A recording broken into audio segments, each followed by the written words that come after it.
As 7 cidades do Apocalipse. Nossa viagem em busca da herança deixada pelos primeiros cristãos na Turquia continua. Vamos conhecer as cavernas onde eles se protegiam da perseguição religiosa e que são habitadas até hoje.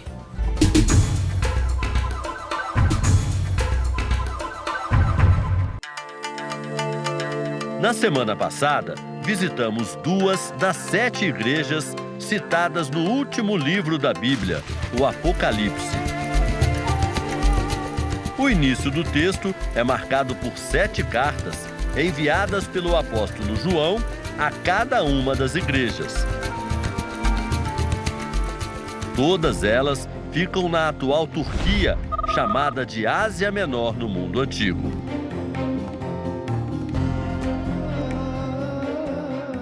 Um país que, apesar de ter a maioria da população muçulmana, guarda detalhes preciosos do cristianismo. O texto foi revelado por Jesus a João, por meio de visões proféticas. Na época, João estava preso na ilha grega de Patmos. As cartas contêm elogios e advertências a cada uma das 7 igrejas. Elas serviram como um guia para as primeiras comunidades cristãs. Igreja, no contexto daquela época, significava qualquer lugar onde os cristãos se reuniam. As igrejas em forma de casas ou edifícios, como a gente conhece hoje, só começaram a ser construídas no século IV depois de Cristo. O Apocalipse é o tema da novela da Record, que está chegando ao fim. O último capítulo vai ao ar amanhã. Nesta segunda-feira, os fãs da trama vão saber como vai acabar o reinado das trevas de Ricardo Montana, o anticristo. Cenas eletrizantes. E um final que promete impressionar os espectadores. Nosso roteiro pelas 7 cidades começa por Éfeso, atual cidade de Selçuk. Foi para lá que João levou Maria após a crucificação de Jesus. O apóstolo Paulo também viveu em Éfeso, onde foi perseguido pelos adoradores da deusa grega Ártemis. Também passamos por Tiatira, onde Cristo chamou a atenção do povo para as más influências que poderiam estar muito próximas e para a importância da perseverança na fé cristã. Hora de pegar a estrada e viajar 70 quilômetros para o sul, em direção à terceira igreja.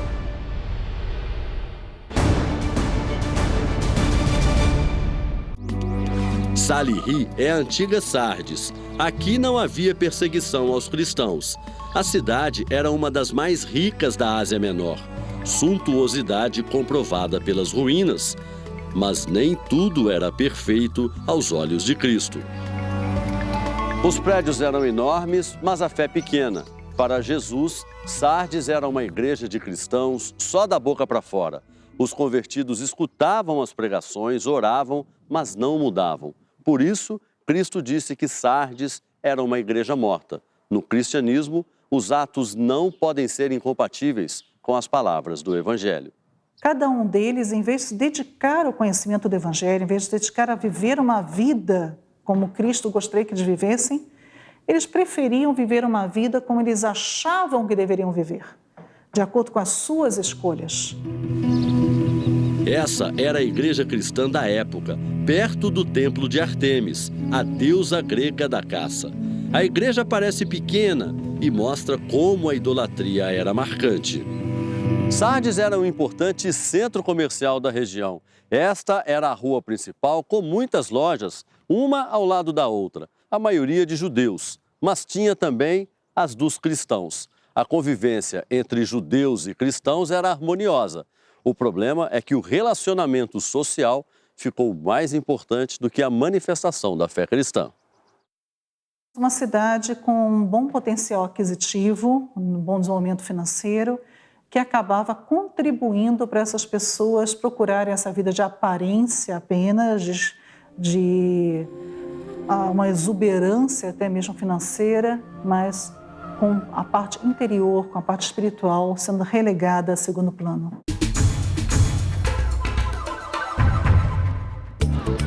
Estamos agora em Izmir, a antiga Esmirna, no oeste da Turquia. Hoje, esta é a terceira maior cidade do país, perdendo só para a capital, Ankara, e para Istambul. Izmir está localizada na costa do Mar Egeu. O porto facilita o comércio entre a Europa e a Ásia desde a antiguidade. Muitas vezes, as negociações eram realizadas em lojas subterrâneas, talvez o primeiro shopping center do mundo. A construção é do século IV depois de Cristo. E o que impressiona aqui é a engenharia. Numa época em que não havia cimento ou tijolo, o único recurso eram esses gigantescos blocos de pedras. Como explicar, por exemplo, esses arcos aqui, suspensos durante todo esse tempo? A obra vem resistindo até hoje aos grandes fenômenos da natureza, como os terremotos, que ainda ameaçam o país. Esmirna é considerada a Igreja dos Mártires. Os cristãos daqui eram pobres do ponto de vista material, mas ricos espiritualmente. Talvez tenha sido a cidade onde mais pessoas foram perseguidas. Andando aqui por essas ruínas, a gente fica imaginando quantas foram capturadas e queimadas vivas por honrar a Cristo. O exemplo mais conhecido é o de Policarpo, discípulo do apóstolo João. Ele foi queimado vivo pela fidelidade a Jesus. As últimas palavras de Policarpo estão na Bíblia. Por 86 anos tenho servido a Jesus, e nenhum mal ele me fez.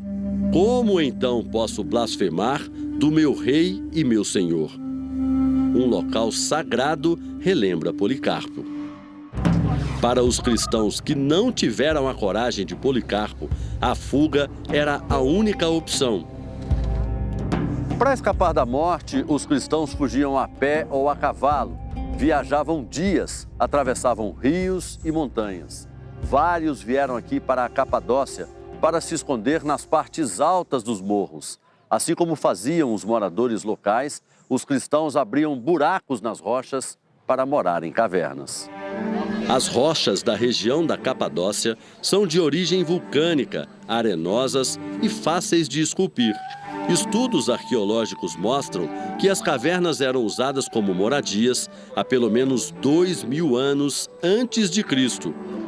As pessoas de várias famílias tinham o hábito de comerem juntas na época. Esse aqui era um refeitório coletivo, uma grande mesa no centro e bancos dos dois lados.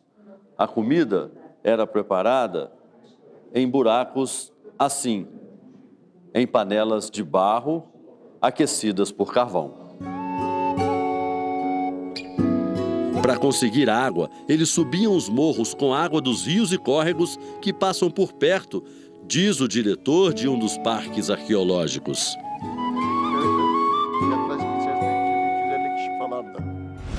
Juntas, as famílias se sentiam mais fortes. Por isso, não se incomodavam em dividir o mesmo teto. Muitas casas eram interligadas, como esta aqui. Não é possível saber onde terminava uma e começava a outra. Aqui, por exemplo, tem um corredor que dá acesso a um outro salão, provavelmente outra residência.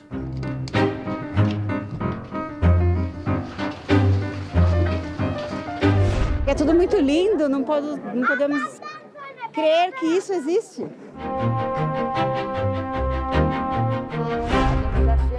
Há 11 anos na Turquia, a brasileira Clara mostra para a nossa equipe como o namorado dela vive. Algumas cavernas da Capadócia servem de moradia até hoje. Pela tradição da família turca, nós temos que tirar os sapatos e entrar aqui de meia. Por que a gente não pode entrar calçado, Clara?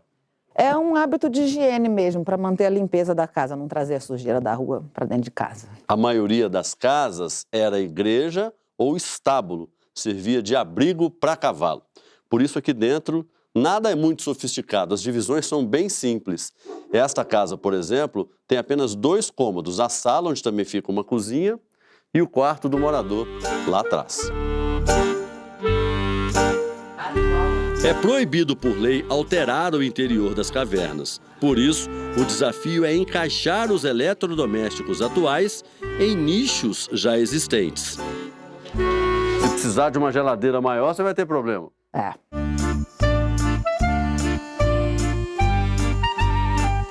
O aquecedor é uma peça fundamental da casa-caverna.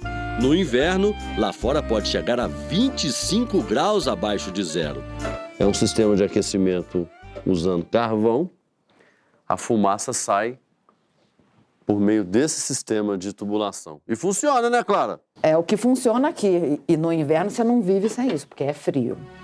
Clara conta ainda que as histórias de refúgio em cavernas e cidades subterrâneas nunca são esquecidas. Quando tinha perseguição religiosa, que eles entravam dentro da cidade subterrânea e poderiam viver lá por alguns meses, e muita gente, tinha gente que nascia ou morria na cidade subterrânea. Tinha um esquema, por exemplo, de cozinhar pão só à noite, porque aí tem um esquema de ventilação e para ninguém que estivesse andando procurando, né, a população achasse pela fumaça do cozinhar o pão. Sofrimento que está sempre presente nas cartas do Apocalipse, assim como conforto espiritual e recompensas para o povo que suportar esse sofrimento. O cristianismo trouxe luz no mundo de trevas. Ainda que pagassem com as próprias vidas, por onde passavam, os cristãos falavam do Evangelho. E quanto mais seguidores de Cristo eram mortos, mais a igreja crescia. Na carta enviada à antiga Esmirna, Jesus disse que o fortalecimento da fé vem da superação das tribulações. Ser fiel até a morte e dar-te-ei a coroa da vida.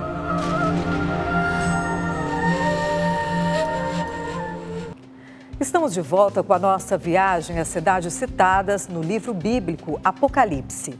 Lugares que preservam os sinais da presença dos primeiros cristãos.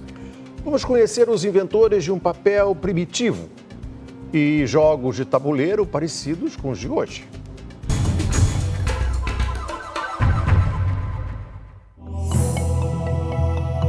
Nossa viagem pelas 7 igrejas do Apocalipse chega agora a Bérgama, a antiga Pérgamo.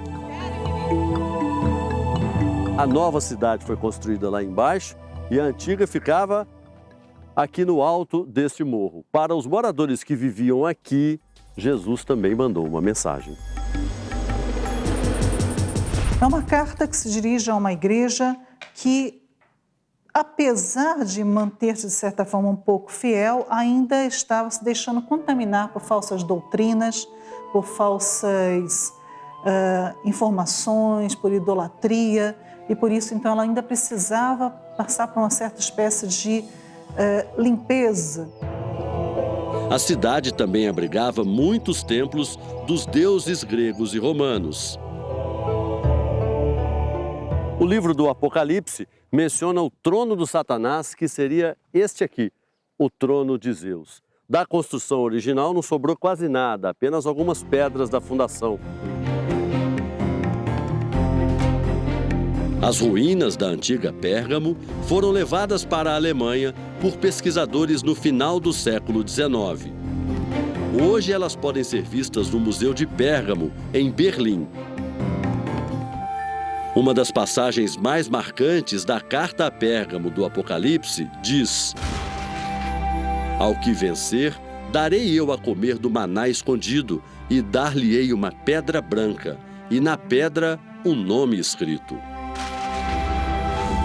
Na Roma antiga, um pai podia assumir ou não um filho publicamente. Se reconhecesse a paternidade, o nome do bebê era escrito numa pedra branca. Isso definia a posição da pessoa na sociedade. Garantia, por exemplo, os melhores lugares no teatro. No livro do Apocalipse, Jesus disse que daria uma pedra a quem o seguisse e não se unisse a outros deuses. Aquele que vencer, aquele que resistir até o final, for fiel até o final, vai receber o nome de Cristo. Então ele vai ter a garantia da entrada no céu, onde ele merece, onde ele gostaria de estar. Por mais de 200 anos, Pérgamo foi a cidade da província romana da Ásia Menor. o local mantinha uma biblioteca com 200 mil obras em papiro, o precursor do papel, feito com uma planta aquática de mesmo nome. Mas quem dominava a fórmula do papiro eram os egípcios. Quando o fornecimento foi interrompido, os moradores de Pérgamo improvisaram. Descobriram que na água quente conseguiam soltar a pele do carneiro. Levada ao sol, a pele se transformava num excelente papel chamado de pergaminho. Daí o nome da cidade. Esta lojinha é a única que ainda comercializa pergaminhos. Já chegamos a vender centenas por dia. Hoje, bem menos. Acho que anda faltando dinheiro ou interesse mesmo pela história. Milattan önce 190'a gelindiğinde Conta o simpático comerciante.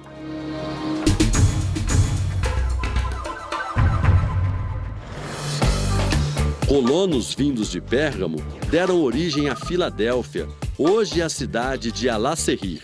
Era a mais jovem das 7 cidades e significa amor fraternal. A exemplo de Esmirna, Filadélfia não recebeu nenhuma advertência de Jesus. Ao contrário, só elogios. Era considerada um exemplo de igreja. Os cristãos eram pobres, mas fiéis. Perseveraram na proposta da fé cristã, resistiram às tentações do mundo e às provocações dos que acreditavam em outros deuses. Filadélfia, assim como várias outras regiões turcas, está situada numa área propensa a tremores. No século XVII, um terremoto destruiu a cidade. Com medo da morte, os moradores passavam a noite fora de casa. Na carta do livro do Apocalipse, Jesus promete transformar cada cristão num pilar de um abrigo seguro e eterno. A quem vencer, eu o farei coluna no templo do meu Deus, e dele nunca sairá.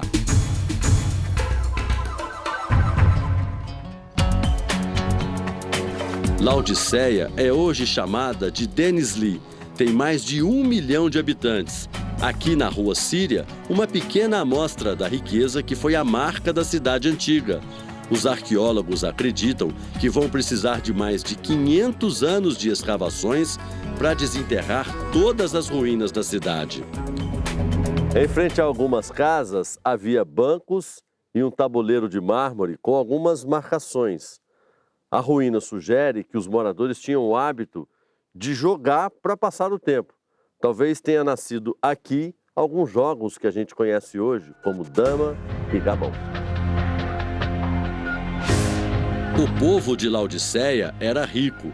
Em 60 a.C., um terremoto arrasou a comunidade. Mesmo assim, os moradores recusaram a ajuda financeira de Roma. Os pilares de mármore na avenida principal ostentavam os bens materiais. Laodiceia era a mais rica das 7 igrejas, mas nem por isso a preferida de Cristo. Na carta do livro do Apocalipse, Jesus não faz um elogio à cidade, só advertências. Na carta está escrito: eu repreendo e castigo a todos quantos amo. Sê, pois, zeloso e arrepende-te. Laodiceia também deu origem a um trecho da Bíblia muito citado no mundo todo. De um lado, a tubulação trazia água quente. Do outro, água fria. As duas se encontravam e a água morna descia para as casas dos moradores. Na época, os médicos usavam água morna para provocar enjoo nos pacientes. Jesus fala sobre isso na Bíblia, ao dizer que é pela temperatura da água que se reconhece um verdadeiro cristão. Conheço as tuas obras, que nem és frio nem quente. Quem deras fosse frio ou quente. Laodiceia, como é escrita em grego, pode ter 2 sentidos: o julgamento do povo ou o povo que julga. É uma igreja que já não vive mais à luz do assim diz o Senhor, mas à luz do que o povo acha bom, do que é popular, do que é agradável às nações, do que é agradável às multidões. Este é o grande perigo. As cartas às 7 igrejas são apenas a primeira parte do livro do Apocalipse. Elas vêm antes da abertura dos 4 selos, das 7 trombetas, do arrebatamento e do juízo final. Mas são fundamentais porque apontam os erros que os cristãos deveriam evitar em nome da salvação e prometem a recompensa final aos que mantiverem a verdadeira fé. Estamos 100% vivendo as advertências que foram pregadas no Apocalipse. Eu não posso, evidentemente, pela própria advertência bíblica, dizer quando Jesus vai voltar. Nós não temos essa informação, mas nós sabemos que ele virá. E os sinais indicam que esse dia está próximo. Pode ser a qualquer momento. Então temos que estar preparados para a volta de Cristo, que será, sem dúvida, o maior acontecimento da história.